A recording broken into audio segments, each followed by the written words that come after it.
Alors voilà, suite à la vidéo qui m'avait laissé sans voix hier, je recommence mon explication sur la présence, l'ancrage, le fait d'être sur son axe et le fait d'être bien aligné.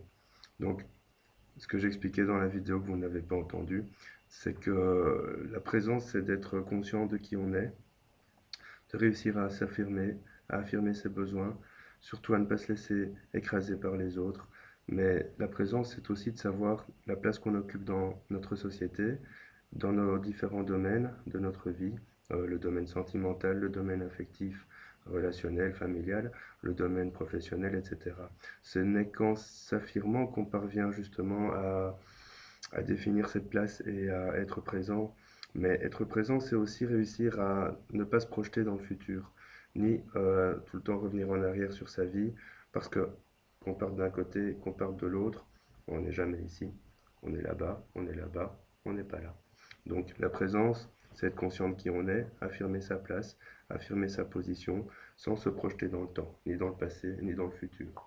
Bon, évidemment, on va me dire que il y a une notion de temps qui est toute relative, que le temps n'existe pas là-haut, effectivement. Mais le fait de tout le temps se projeter dans des événements qui se sont déjà déroulés ou dans des événements qui ne se sont pas encore déroulés induit qu'on n'est pas ici et maintenant, ce qui est justement ça qui fait qu'on est dans le temps relatif, c'est-à-dire ici et maintenant, c'est maintenant que les choses se passent.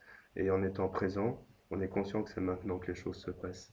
Être sur son axe, ça induit ça aussi effectivement, parce que les gens qui se projettent tout le temps dans le temps, ils font toujours des bonds en avant. Et en faisant leurs bonds en avant, qu'est-ce qui se passe? Ils ne sont pas sur leur axe, puisque tout simplement, ils empruntent des routes qui ne sont pas encore tout à fait définies.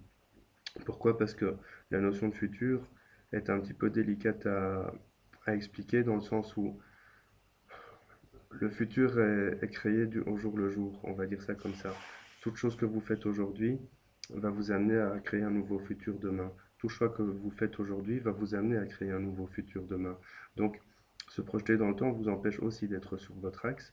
Et être sur votre axe, c'est aussi affirmer vos besoins, affirmer qui vous êtes, affirmer vos émotions, exprimer vos émotions, exprimer vos besoins, exprimer vos attentes. Tout ça va vous permettre justement d'être sur votre axe, parce que ça va vous permettre de définir qui vous êtes, de le rayonner et donc tout simplement d'émaner une énergie qui va vous permettre justement d'aller droit dans votre vie et de ne pas divaguer en fonction des gens, des influences que les gens peuvent avoir sur vous.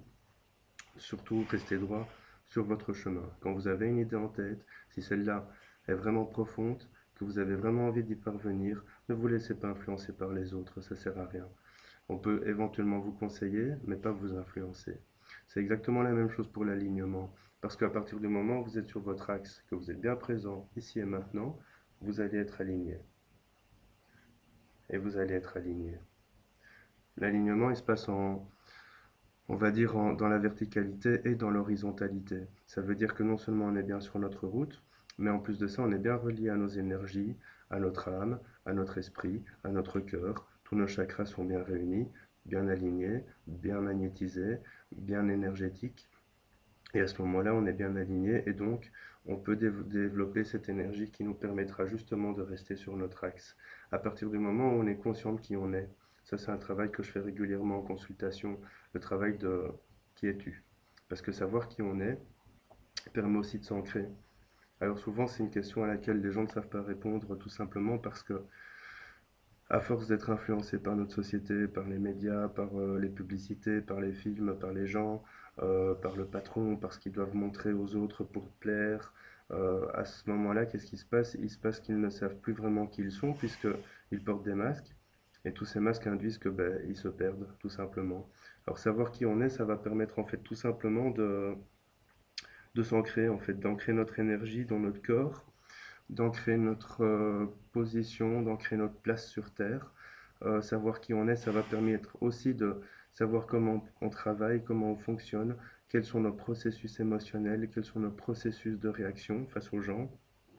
C'est pour ça que moi je conseille souvent aux gens de se redéfinir régulièrement, parce qu'on change, on évolue, nos attentes évoluent, nos besoins évoluent, et en se redéfinissant régulièrement, on ne peut plus se perdre, parce que on doit dire que dans notre société, à partir de l'âge de 2 ou 3 ans, à partir du moment où on rentre à l'école ou en crèche, ben, tout ce qui nous entoure va faire que nous nous perdons, nous sommes plus naturels, nous sommes, on va dire, moulés par la société.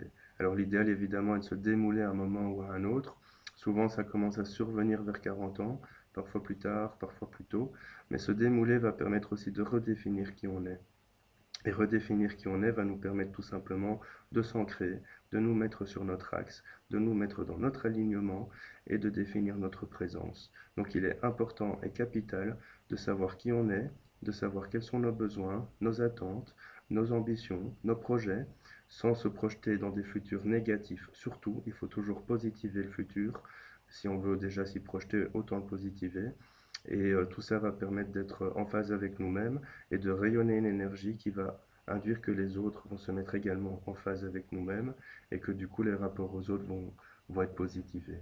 Voilà donc ce que j'expliquais hier et que vous n'avez pas entendu. Salut!